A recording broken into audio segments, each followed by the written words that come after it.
আসসালামু আলাইকুম প্রিয় বন্ধুরা, আজকে আমরা জানব হজরত মুসা আলাইহিসসালাম ও এক নিঃসন্তান মহিলার গল্প এবং আল্লাহ তাআলা কেন মুসা আলাইহিসসালামের কাছে মানুষের মাংস চেয়েছিলেন।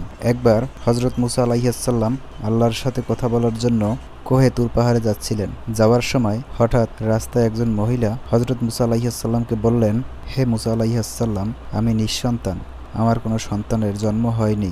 আপনি কোহে তুর পাহাড়ে যাচ্ছেন আল্লাহর সাথে কথা বলার জন্য, তাই আপনি আল্লাহর কাছে জিজ্ঞেস করবেন আল্লাহ তাআলা কবে আমাকে সন্তান দান করবেন। অতঃপর হজরত মুসা আলাইহিসসালাম সেই মহিলার কথা শুনে কোহে তুর পাহাড়ে চলে গেলেন এবং সেখানে তিনি আল্লাহ তাআলার সাথে সেই মহিলার সন্তানের বিষয়ে কথা বললেন। আল্লাহ তাআলা বললেন তার ভাগ্যে কোনো সন্তান নেই। তারপর হজরত মুসা আলাইহিসসালাম ফিরে এসে সেই মহিলাটিকে বললেন, আল্লাহ বলেছেন তোমার ভাগ্যে কোনো সন্তান নেই। এটা শোনার পর সেই মহিলাটি খুব কান্নাকাটি করতে লাগলেন, কারণ তার কাছে আর অন্য কোনো উপায় ছিল না, যেহেতু আল্লাহ তাআলা বলেছেন তার কোনো সন্তান হবে না। এর কিছুদিন পর একজন ফকির এসে সেই মহিলাটির ঘরের সামনে হাজির হলো এবং বলল, আমি খুব ক্ষুধার্ত, আমাকে কিছু খাবার দাও। এটা শোনার পর সেই মহিলাটি ঘরের বাহিরে এলেন এবং সেই ফকির মহিলাটিকে বলল, তুমি আমাকে যতগুলো রুটি দিবে মহান আল্লাহ তাআলা তোমাকে ততগুলো সন্তান দান করবেন। মহিলাটি এই কথা শুনে তিনি খুশি মনে সেই ফকিরটিকে 4টি রুটি দিলেন এবং সেই ফকির 4টি রুটি পেয়ে খুব খুশি হলেন এবং আল্লাহর কাছে দোয়া করলেন, আল্লাহ তোমাকে 4টি সন্তান দান করুক। কয়েক বছরের মধ্যে আল্লাহ তাআলা সেই মহিলাটিকে 4টি সন্তান দান করলেন। ফলে মহিলাটি খুব খুশি হলেন। তারপর একদিন হজরত মুসা আলাইহিসসালাম সেই মহিলাটির ঘরের সামনে থেকে যাচ্ছিলেন। তখন সেই মহিলাটি হজরত মুসা আলাইহিসসালামকে বললেন, আপনি তো বলেছিলেন যে আমার কোনো দিন সন্তান হবে না, এই দেখুন মহান আল্লাহ তাআলা আমাকে 4টি সন্তান দান করেছে। এটা শোনার পর হজরত মুসা আলাইহিসসালাম খুব অবাক হলেন। তারপর হজরত মুসা আলাইহিসসালাম কোহে তুর পাহাড়ে গেলেন। আল্লাহর সাথে কথাবার্তা বলার সময় আল্লাহকে জিজ্ঞেস করলেন, হে আল্লাহ, আপনি তো বলেছিলেন ওই মহিলাটির কোনো সন্তানের জন্ম হবে না, কিন্তু তার তো 4টি সন্তান হয়েছে।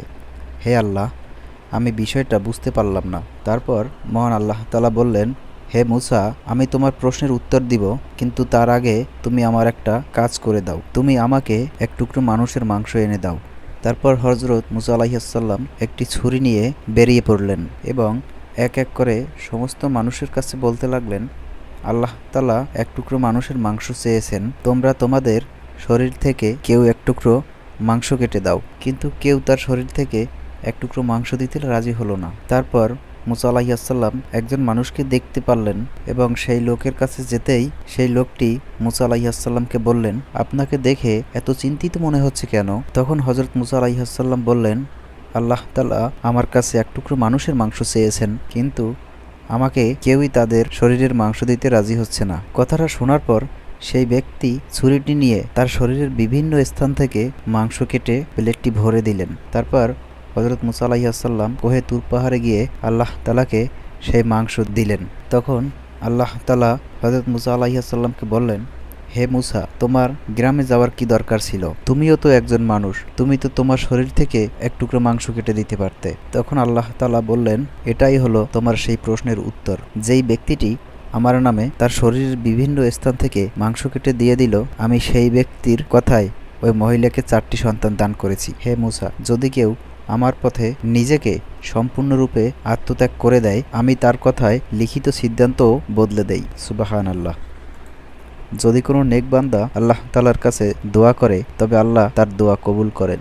সেই দোয়ার মাধ্যমে আল্লাহ তাআলা মানুষের লিখিত ভাগ্যকেও পরিবর্তন করে দেয়, যা এই ঘটনাটির মাধ্যমে বর্ণনা করা